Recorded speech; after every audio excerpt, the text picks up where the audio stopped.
सर्वोच्च अदालतका न्यायाधीशद्वारा गोला प्रक्रियाबाट इजलास गठन गर्ने मिति तोक्ने तयारी। भोलिका लागि फुलकोट बैठक बोलाइयो। प्रधान न्यायाधीश जबराको राजीनामा माग गर्दै मुलुकभरका उच्च अदालतमा आज विरोध सभा आयोजना। पार्टीको 10औं महाधिवेशन सुरु हुन लाग्दा एमाले अध्यक्ष ओलीद्वारा सार्वजनिक कार्यक्रममा एकीकृत समाजवादीप्रति रोषपूर्ण अभिव्यक्ति। राष्ट्र निर्माणको एजेन्डा समाप्त पार्न खोजिएको टिप्पणी। बालविवाह विरुद्धको राष्ट्रिय रणनीति बने पनि नेपालमा बालविवाह अझै रोकिएन। इन्टरनेटको बढ्दो प्रयोगका कारण बालविवाहको घटना बढ्दै। अमेरिकामा बालबालिकामा कोरोना भाइरसको संक्रमण 32% बढेको एक अध्ययनको निष्कर्ष। र अन्डर 19 राष्ट्रिय क्रिकेट प्रतियोगितामा कर्णाली प्रदेशको विजयी सुरुवात। नमस्कार, कान्तिपुर डायरीका साथमा सुनिता र इन्द्रलक्ष्मी। समाचार अब विस्तारमा। सर्वोच्च अदालतका न्यायाधीशहरूले गोला प्रक्रियाबाट इजलास गठन गर्ने मिति तोक्ने तयारी गरेका छन्। 18 जना न्यायाधीशहरूले गोला प्रक्रियाद्वारा इजलास गठन गर्न प्रशासनिक र प्राविधिक तयारी पूरा भएकाले मिति तोक्न भोलिका लागि फुलकोट बोलाउने निर्णय गरेका हुन्। 18 जना न्यायाधीशको निर्णय बमोजिम मुख्य रजिस्ट्रार लाल बहादुर कुँवरले फुलकोटका लागि समन्वय गर्ने बताइएको छ। सामान्य अवस्थामा प्रधान न्यायाधीशको निर्देशन बमोजिम मुख्य रजिस्ट्रारले फुलकोट बोलाउनु पर्नेमा अहिले प्रधान न्यायाधीश सुरेन्द्र शमशेर जबराको नेतृत्व अस्वीकार गर्दै आएका न्यायाधीशहरूले फुलकोट बोलाउने निर्णय गरेका हुन्। न्यायाधीशहरूले बिहिबार फुलकोट बस्नु अघि नेपाल बार एसोसिएसन र सर्वोच्च अदालत बार एसोसिएसनका अध्यक्षद्वय चण्डेश्वर श्रेष्ठ र पूर्णमान साक्यसँग पनि छलफल गर्ने भएका छन्। गत बिहिबार बसेको फुलकोटले सर्वोच्च अदालत नियमावली संशोधनको निर्णय गर्दै प्रधान न्यायाधीशले तोक्दै आएको दैनिक पेशी र इजलास अब गोला प्रक्रियाद्वारा तोक्ने व्यवस्था गरेको थियो। गत सोमबार नेपाल राजपत्रमा प्रकाशित उक्त संशोधित नियमावलीमा फुलकोटले निर्णय गरेर राजपत्रमा सूचना प्रकाशन गरेको मितिदेखि गोला प्रक्रिया लागू हुने व्यवस्था गरिएको छ। त्यही व्यवस्था अनुसार गोला प्रक्रिया लागू हुने मिति तोक्न फुलकोट बस्न लागेको हो। प्रधान न्यायाधीश चोलेन्द्र शमशेर जबराले न्यायालयमा विकृति, विसंगति, बिचौलिया बढाएको आरोप लगाउँदै राजीनामा गर्नुपर्ने माग गरिरहेको नेपाल बार एसोसिएसनले मुलुकभरका 18 उच्च अदालतमा आज विरोध प्रदर्शन गरेको छ। उच्च अदालतहरूमा विरोध प्रदर्शन गर्नका लागि केन्द्रबाट प्रतिनिधि खटिएका थिए। विरोध प्रदर्शनका क्रममा प्रधान न्यायाधीशको राजीनामा माग्नु परेको कारण स्पष्ट पारेको बारका महासचिव लीलामणि पौडेलले बताउनुभयो। यस्तै प्रधान न्यायाधीश विरुद्ध सर्वोच्च अदालतबाट बालुवाटारसम्म बारले नागरिक मार्च गर्ने घोषणा गरेको छ। भोलि 2 बजेका लागि सो कार्यक्रम तय गरिएको महासचिव पौडेलले बताउनुभयो। यसका साथै भोलि सर्वोच्च परिसरमा बिहान 10 बजेदेखि 12 बजेसम्म विरोध प्रदर्शन जारी राख्ने बारले बताएको छ। यस्तै प्रधान न्यायाधीश चोलेन्द्र शमशेर जबराले पछिल्लो 8 दिन यता आफ्नो इजलासमा पेशी तोक्नु भएको छैन। आफू विरुद्ध न्यायाधीशहरूले इजलास बहिष्कार गरेको र नेपाल बार एसोसिएसनले विरोध प्रदर्शन गरिरहेको अवस्थामा मध्यस्थता गर्ने न्यायाधीशहरूसँग गरेको वाचा विपरीत आफूलाई पेशी तोकेर इजलासमा बसेका प्रधान न्यायाधीशले पछिल्लो साता पनि आफ्ना लागि पेशी तोक्नु भएको छैन। प्रधान न्यायाधीश जबराले कार्तिक 29 गते आफ्नो लागि पनि पेशी तोकेर आफ्नो इजलासमा 5 मुद्दा पेशी चढाएर सुनवाई गर्नु भएको थियो।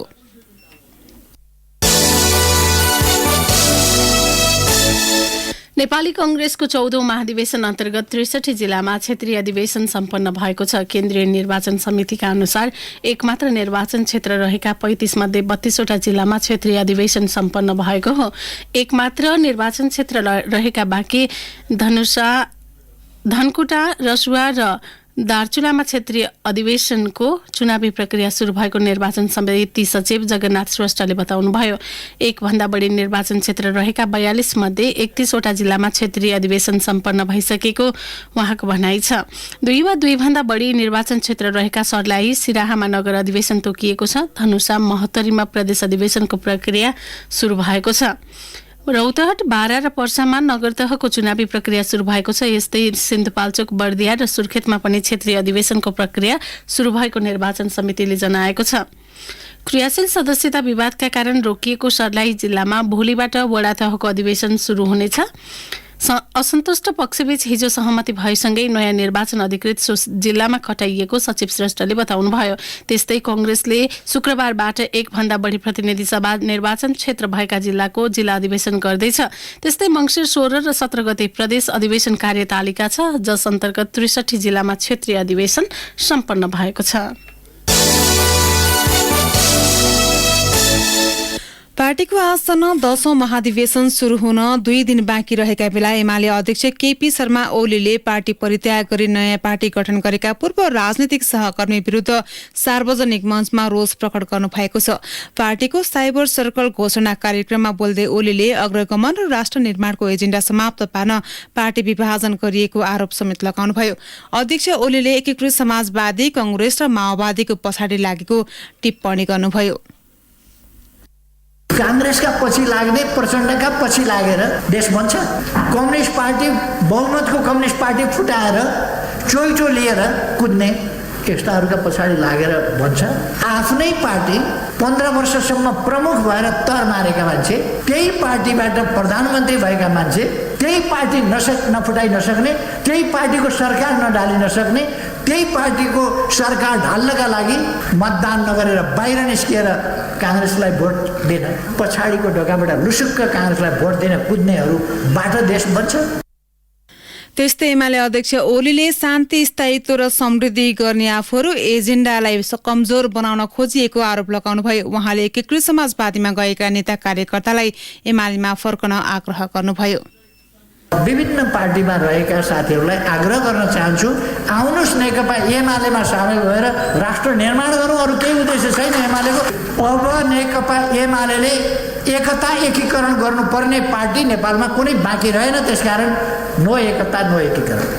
एकता एकीकरणका वार्ता, यस्तो वार्ता को सम्हाल्नु नेपाल संसद? एकीकरण माधव नेपालले अल्मल्याएर झुक्क्याएर लगेका साथीहरू निन्द्राबाट बेहोर्नुहोस्। एमाले यसअघि गठन गरेको साइबर सेनाका गतिविधिको आलोचना भएपछि साइबर सर्कलको नाम दिएको हो। यसैबीच एकीकृत समाजवादीका अध्यक्ष माधव कुमार नेपालले सूर्य चिन्हको भरमा धाक नलगाउन एमाले अध्यक्ष ओलीलाई आग्रह गर्नुभएको छ। जनकपुरमा आज संचारकर्मीसँग कुरा गर्दै नेपालले आफूहरूको पार्टीप्रति आकर्षण बढेको बताउनुभयो। समानताको, न्यायको, विकासको र समृद्धिको यो 4वटा विषयलाई केन्द्रबिन्दुमा राखेर अगाडि बढिरहेको हुनाले भविष्य यो पार्टीको छ। मैले भन्ने गरेको छु, अब यो सूर्यको धाक नदेखाए हुन्छ, त्यसमा ग्रहण लागिसकेको छ। अब कलम चम्किरहेको छ, सत्य र न्यायको सन्देश दिइरहेको छ। चितवनमा भए यो पार्टीप्रतिको आकर्षण बढिरहेको कुरा सबैले महसुस गरिरहेका छन्। भविष्य छ भने नेपालको पार्टी एकीकृत समाजवादीको छ। नेता नेपाल पार्टी कार्यालयको उद्घाटन गर्न जनकपुर जानु भएको थियो।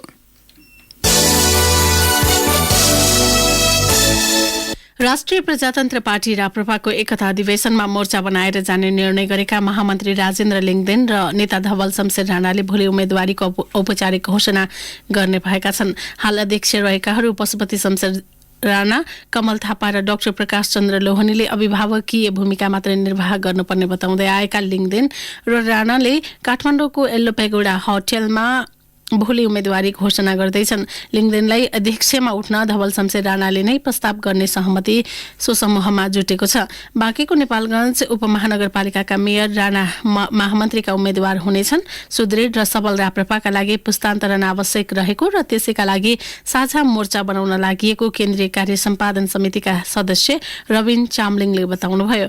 राप्रपाले यही मङ्सिर 15 देखि 17 सम्म काठमाडौँमा एकता महाधिवेशन गर्दैछ। कान्तिपुर डायरीमा अब ब्रेकको पालो। ब्रेकपछि कान्तिपुर डायरीमा अब कान्तिपुर सविस्तार। कान्तिपुर सविस्तार। विवाह गर्ने नगर्ने भन्ने विषय प्रत्येक व्यक्तिको नैसर्गिक अधिकार हो। मानव अधिकारको दृष्टिकोणबाट आफूले रोजेको व्यक्तिसँग विवाह गर्न पाउने र आफ्नो भविष्यको मार्गचित्र तय गर्ने प्रत्येक नागरिकको हक अधिकार सुनिश्चित हुनुपर्दछ। तर बाल विवाह कानूनी दृष्टि र सामाजिक न्यायको हिसाबमा वर्जित मानिएको छ। नेपालको मुलुकी ऐनमा विवाहको लागि कानूनी उमेर 20 वर्ष तोकिएको छ। बाल विवाह उच्च रहेको मुलुकहरूमध्ये दक्षिण एसियामा नेपाल, बंगलादेश र भारतपछि तेस्रो स्थानमा पर्दछ। बालकको तुलनामा संख्यात्मक रूपमा बढी बालिकाको विवाह 18 वर्ष नपुग्दै हुने गरेको अध्ययनबाट देखिएको छ।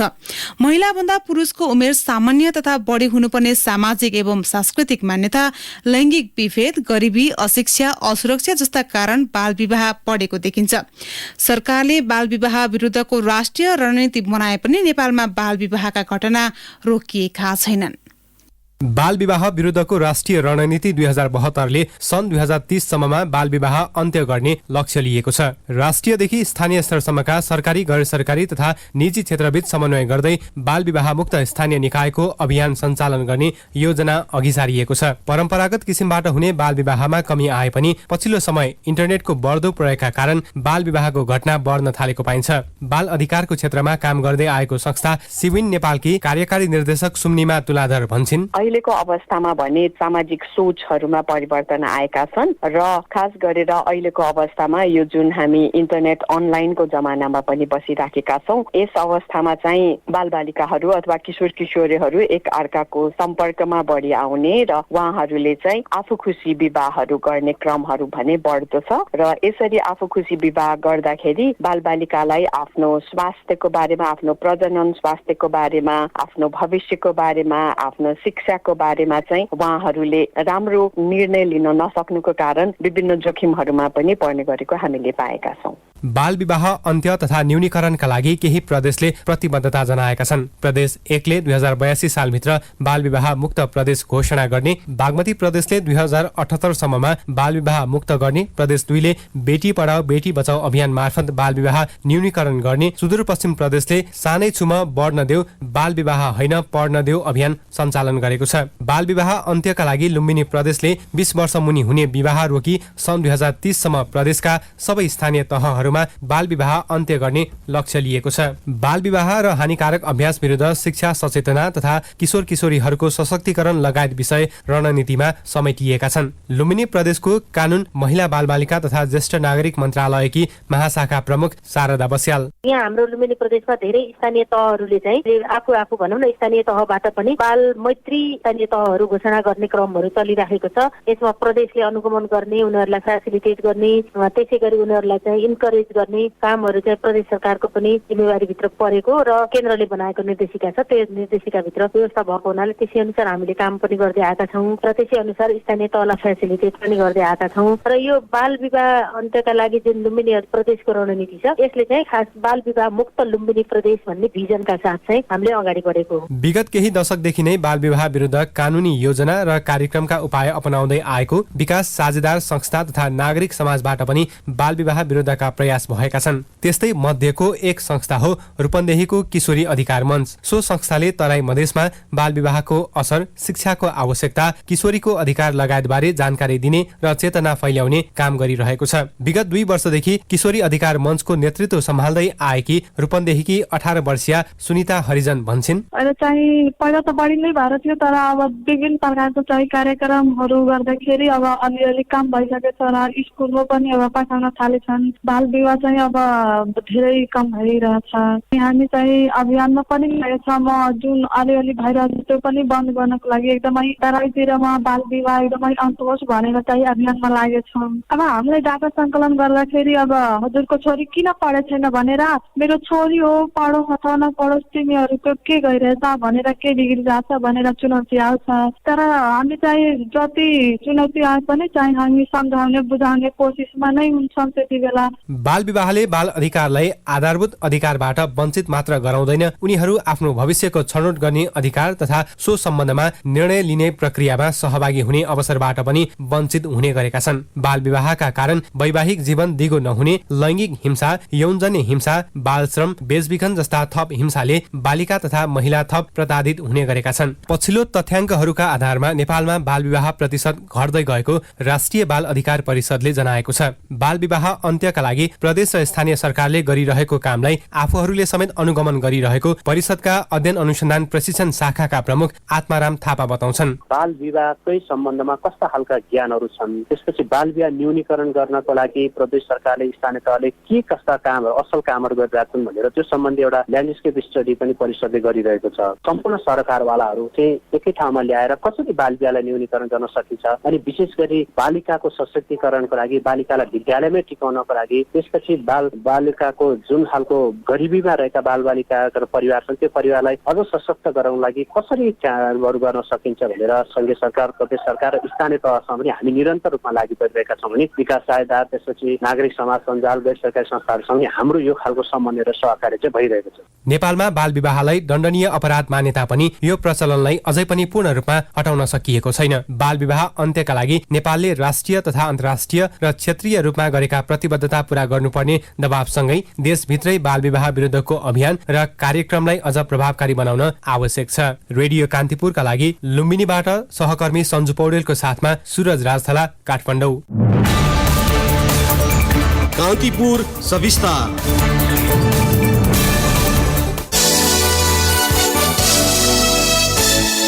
पछिल्लो 1 वर्षमा नेपालमा क्षयरोगका वास्तविक बिरामीको संख्या पत्ता लगाउन समस्या भएको राष्ट्रिय क्षयरोग केन्द्रले जनाएको छ।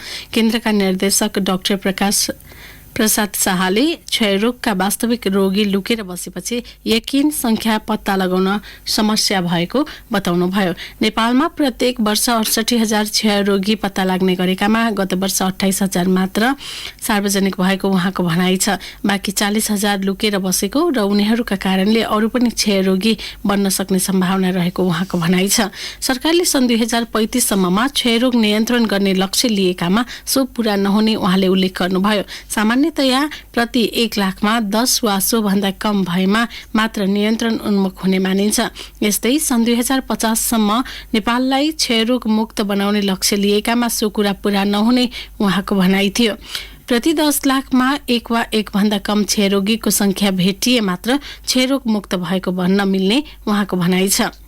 क्षयरोगीको वास्तविक संख्या यकिन गर्नका लागि परीक्षण बढाउनु पर्ने उहाँको भनाइ छ। क्षयरोग नियन्त्रण तथा उन्मूलनका लागि केन्द्रले 7वटै प्रदेशका 22 जिल्लाको 22वटा पालिकाबाट छिट्टै नै क्षयरोग मुक्त पालिका अभियान सुरु गर्न लागेको उहाँले जानकारी दिनुभयो।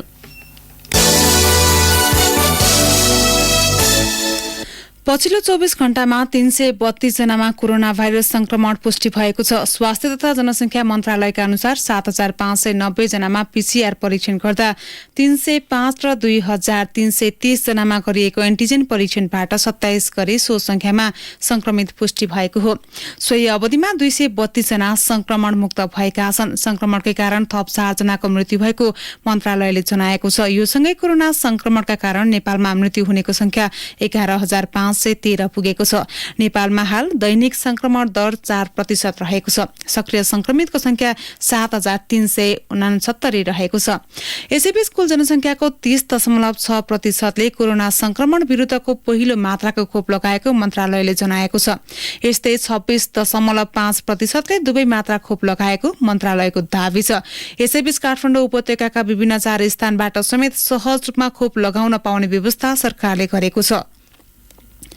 कोभिड-19 विरुद्धको भेरोसेल र एस्ट्राजेनेका खोप बल्कु स्थित बयोदा अस्पताल, कोटेश्वर स्थित जडीबुटी प्रशोधन केन्द्र, गंगबु स्थित नयाँ बस पार्कभित्र तथा कलंकी चोकमा खोप लगाउने व्यवस्था गरिएको स्वास्थ्य तथा जनसंख्या मन्त्रालयले जनाएको छ।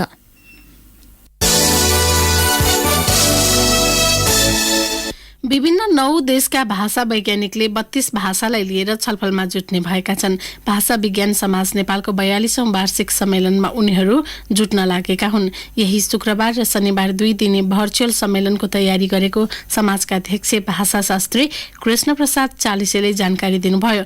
कोरोना महामारीका कारण यस वर्ष जम्मा 9 देशको सहभागिता रहने र 32वटा सम्मेलनमा 72वटा पत्रहरू प्रस्तुत गरिने प्राध्यापक चालिसेको भनाइ छ। अनुसन्धान पत्रहरूका भाषाका वर्ण, ध्वनि, रूप, वाक्य र अर्थव्यवस्थाका साथै भाषाको वक्ताको भाषिक स्थिति, पारस्परिक प्रभाव जस्ता विषयमा बहस हुनेछ।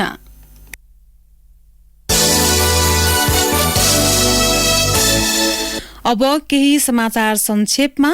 केन्द्रीय तथ्याङ्क विभागले जनगणनामा कसैको नाम छुटेमा नजिकको जनगणना कार्यालय, वडा कार्यालय वा जिल्ला प्रशासन कार्यालयमा सम्पर्क गर्न आग्रह गरेको छ। जारी 12औं राष्ट्रिय जनगणनाको अन्तिम दिन भोलि सकिने लाग्दा विभागले कसैलाई नछुट्न आह्वान गरेको हो। सप्तरीको छिन्नमस्ता गाउँपालिकामा एक वृद्धको हत्या भएको छ। धारिलो हतियार प्रयोग गरी घाँटी रेटेर छिन्नमस्ता गाउँपालिका 6 खुदी बखारीका 81 वर्षीय मिश्रीलाल मण्डलको राजविराज छिन्नमस्ता सडक खण्ड अन्तर्गत झौखराही फुलबारीमा हत्या गरिएको अवस्थामा शव फेला परेको हो। सरकारले विद्यालयमै गएर बालबालिकालाई कोरोना संक्रमण विरुद्धको खोप दिने तयारी गरेको छ। 12 देखि 17 वर्ष उमेर समूहका विद्यार्थीलाई विद्यालयमै गएर खोप लगाउने तयारी भएको शिक्षा विज्ञान तथा प्रविधि मन्त्री देवेन्द्र पौडेलले बताउनुभयो। मोरङको उत्तरी भेगको स्थानीय तह केराबारी गाउँपालिकामा स्थापित सर्पदंश उपचार केन्द्र आजबाट सञ्चालनमा आएको छ। नेकपा माओवादी केन्द्रका केन्द्रीय सदस्य रामप्रसाद बन्जाडेको सवारी दुर्घटनामा परि मृत्यु भएको छ। यस्तै सिन्धुलीको कमलामाई नगरपालिका 8 को कल्याणी मन्दिर नजिकै बोलेरोको ठक्करबाट साइकल चालक बागलुङ घर भएका तेजेन्द्र बुढा मगरको मृत्यु भएको छ। र राप्ती राजमार्ग अन्तर्गत दाङ सल्यान सडक खण्ड दैनिक 8 घण्टा बन्द हुने भएको छ। सडक मर्मतका लागि 21 मङ्सिरसम्म दैनिक 8 घण्टा बन्द हुने जिल्ला प्रशासन कार्यालय दाङले जनाएको छ। कान्तिपुर डायरीमा पुनः ब्रेकको पालो। ब्रेकपछि अब आर्थिक प्रसंग। निजी वायु सेवा कम्पनी गुड एयरलाइन्सले आजबाट पोखरा भरतपुर नियमित हवाई उडान शुरू गरेको छ। आन्तरिक पर्यटनलाई टेवा पुर्याउने उद्देश्यका साथ उडान शुरू गरिएको कम्पनीले जनाएको छ। एयरलाइन्सले भोलि बिहिबारबाट पोखरा भैरहवा र पर्सि शुक्रबारबाट पोखरा नेपालगञ्जको अन्तर प्रदेश उडान समेत दैनिक रूपमा गर्ने भएको छ। अन्तर प्रदेश उडानले आन्तरिक पर्यटन प्रवर्धनलाई ठूलो मद्दत पुग्ने तथा एक शहरबाट अर्को शहरमा पुग्न यात्रुलाई सहज हुने कम्पनीको भनाइ छ।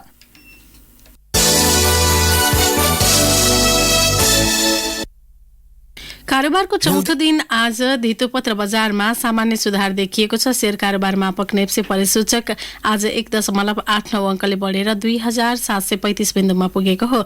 नेप्सेसँगै कारोबार रकममा पनि अघिल्लो दिनको तुलनामा केही सुधार देखिएको छ। नेप्सेमा आज कुल 227 कम्पनीका 54,703 कारोबारबाट 74,45,227 किता शेयर किनबेच भए। अब अन्तर्राष्ट्रिय प्रसंग। अमेरिकामा बालबालिकामा कोरोना भाइरसको संक्रमण 32% बढेको देखिएको छ। एक अमेरिकी संस्थाका अनुसार नोभेम्बर 11 देखि 18 सम्ममा मात्रै 1,40,000 बालबालिकामा कोरोना संक्रमण भएको पाइएको छ। नोभेम्बर 4 मा संक्रमित हुनेको संख्या 1,07,000 रहेको थियो। यो संख्या अमेरिकाको एक साताको तथ्याङ्कको 1/4 हो। अमेरिकाको कुल जनसंख्याको 22% 18 वर्ष मुनिका बालबालिका रहेका छन्। वयस्कहरूलाई कोरोना भाइरस विरुद्धको खोप सहज रूपमा नै उपलब्ध हुन थालेसँगै बालबालिकामा संक्रमण वृद्धि देखिएको चिकित्सकहरूले बताएका छन्। व्हाइट हाउसका अनुसार नोभेम्बर 10 सम्ममा करिब 10 लाख बालबालिकाले खोप प्राप्त गरिसकेका छन् भने 2,80,00,000 जना खोप लगाउनका लागि योग्य छन्। उनीहरूले वयस्कले पाउने भन्दा एक पटकमा 1/3 डोज मात्र प्राप्त गर्छन् र 3 साताको फरकमा दोस्रो डोज पनि लगाउन योग्य हुन्छन्।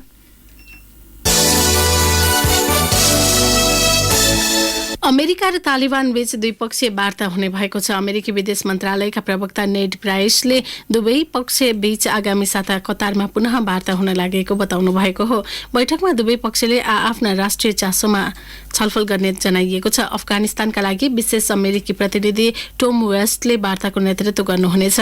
अमेरिका र तालिबान बीच 2 सातासम्म चल्ने वार्तामा इस्लामिक स्टेट तथा अल कायदा विरुद्धको लडाईँ, अफगानिस्तानको मानवीय सङ्कट, धराशायी अर्थतन्त्र बारे पनि छलफल हुने अल जजिराले उल्लेख गरेको छ।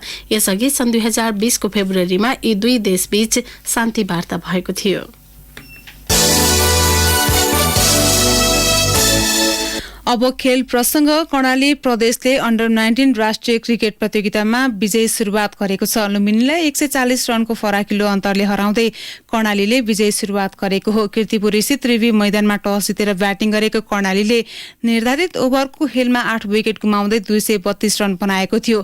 कर्णालीको जितमा सुभाष अयरले सर्वाधिक 76 रनको योगदान गरे। यस्तै कप्तान निश्चल रावलले 44 रन जोडे। जितका लागि 233 रनको लक्ष्य पछ्याएको लुम्बिनी 23.5 5 ओभरमा 92 रन जोड्दै अल आउट भयो। कर्णालीले दोस्रो खेलमा भोलि प्रदेश 1 सँग मुलपानी क्रिकेट मैदानमा खेल्नेछ। यस्तै भोलि सोही मैदानमा लुम्बिनीले सुदूरपश्चिमसँग प्रतिस्पर्धा गर्नेछ। प्रतियोगितामा 7वटै प्रदेशले सहभागिता जनाएका छन्। काठमाडौँ टिम च्याम्पियनसिप 2021 कर्पोरेट आमन्त्रण ब्याडमिन्टनमा सहभागी हुने खेलाडीको नाम सार्वजनिक गरिएको छ। काठमाडौँमा आज आयोजित पत्रकार सम्मेलनमा आयोजक काठमाडौँ ब्याडमिन्टन एकाडेमीले वरियता अनुसार शीर्ष 8मा परेका खेलाडीको नाम सार्वजनिक गरेको हो। प्रतियोगितामा पौष 6 देखि 9 गतेसम्म त्रिपुरेश्वर स्थित राखेप कवर्ड हलमा हुनेछ। विजेता टिमका वरियता प्राप्त खेलाडीले 75,000, उपविजेताले 60,000, तेस्रो हुनेले 55,000 तथा चौथो स्थान हात पार्नेले 47,500 रुपियाँ नगद प्राप्त गर्नेछन्। खेलाडीहरूको खेल्ने टिमको घोषणा भने पछि हुने आयोजकले जनाएको छ। हवस् त यिनै प्रसङ्गसँगै कान्तिपुर डायरीका आजका हाम्रा सम्पूर्ण बुलेटिन यही सकिएका छन्। भोलि बिहान नियमित बुलेटिनका साथमा उपस्थित हुनेछौँ। तबसम्म सुनिता र इन्द्रलक्ष्मी बिदा हुन्छौँ। नमस्कार, शुभरात्रि।